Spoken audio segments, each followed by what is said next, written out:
Bismillahirrahmanirrahim. Assalamualaikum warahmatullahi wabarakatuh. Nama saya Muhammad Farouk Mu'amin. Nama saya Khairunisa binti Khairul Hadi, memegang kad matrik A168989, dan saya akan membentangkan tentang pengertian dakwah dan kepentingannya. Pengertian dakwah boleh dibahagikan kepada 3 bahagian, iaitu etimologi, terminologi dan juga dakwah dalam Al-Quran. Okay. Dari sudut etimologi, perkataan dakwah diambil daripada bahasa Arab. Dakwah ini merupakan kata terbitan bagi perkataan da'a yang bermaksud seru atau mengajak.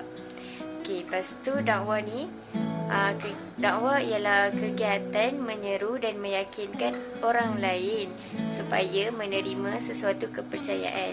Selain itu, dakwah dari sudut politik bermaksud dakwah, yakni propaganda.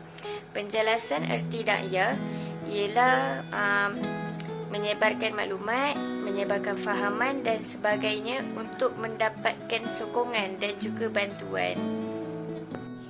Dari sudut terminologi pula, dakwah bermaksud mengajak dan menyeru ke arah petunjuk yang lebih baik, iaitu dengan menyuruh melakukan yang baik dan meninggalkan yang mungkar, amar makruf nahi mungkar, supaya mendapat kebahagiaan di dunia dan di akhirat kelak.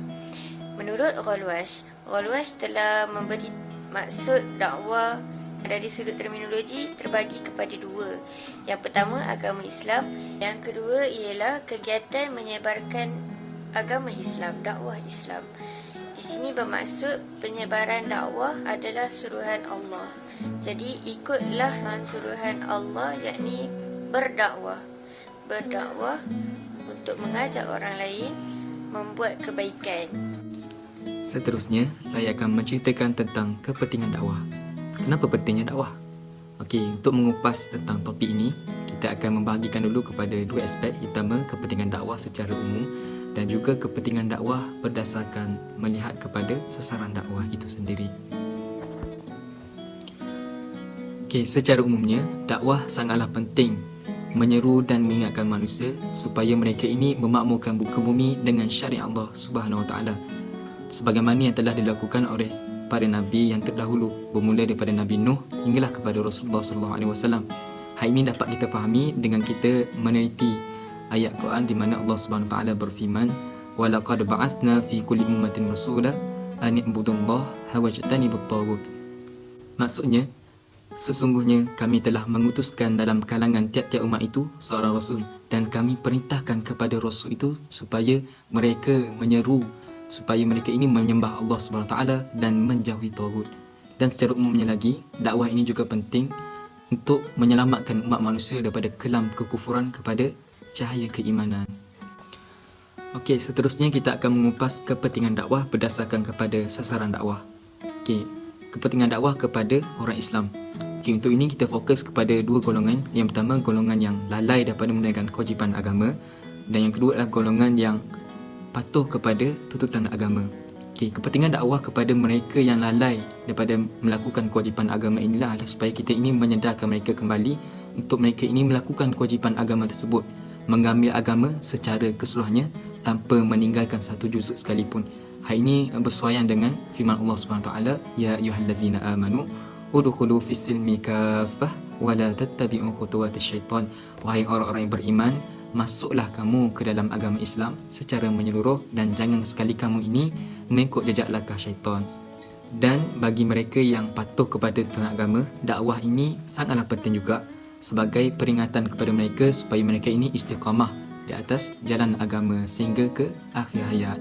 Sebagaimana firman Allah Subhanahu Wa Taala, "Wa dzakir fa inna dzikra tanfa'ul mu'minin."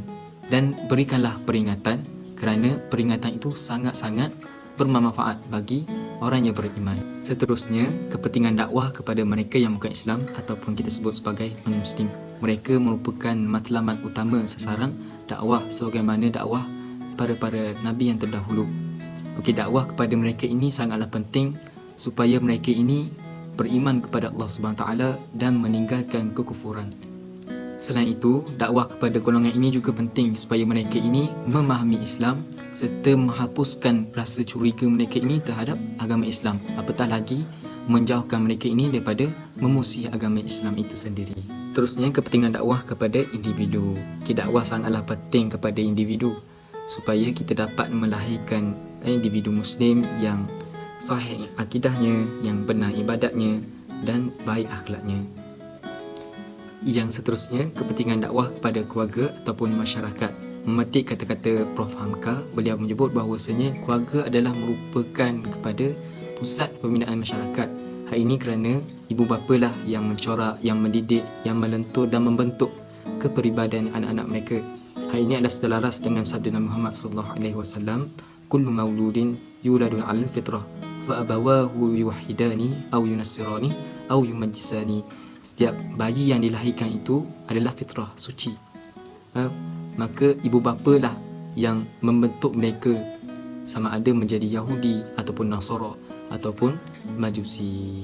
Dan dakwah juga penting kepada keluarga adalah kerana kita menyahut perintah Allah Subhanahu Wa Taala yang menyuruh kita memelihara diri kita dan keluarga kita daripada melakukan kemungkaran yang boleh menyebabkan kita ini jatuh kepada azab seksa api neraka, sebagaimana firman Allah Subhanahu Wa Taala, ya ayyuhallazina amanu qu anfusakum wa ahlikum nara.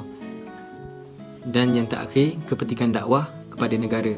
Dakwah di peringkat negara ini sangatlah penting untuk memastikan urusan-urus takbir negara ini mematuhi syariat Allah Subhanahu Wa Taala. Dan juga dakwah penting di peringkat negara ini adalah sebagaimana peranan pemerintah supaya mereka ini menjadi dai kepada rakyat mereka itu sendiri, memerintahkan supaya mereka ini mematuhi perintah Allah Taala dan melaksanakan segala syiar dan syariat Islam itu sendiri. Okey, sekian saja pembentangan daripada kami berdua. Wallahu alam. Assalamualaikum warahmatullahi wabarakatuh.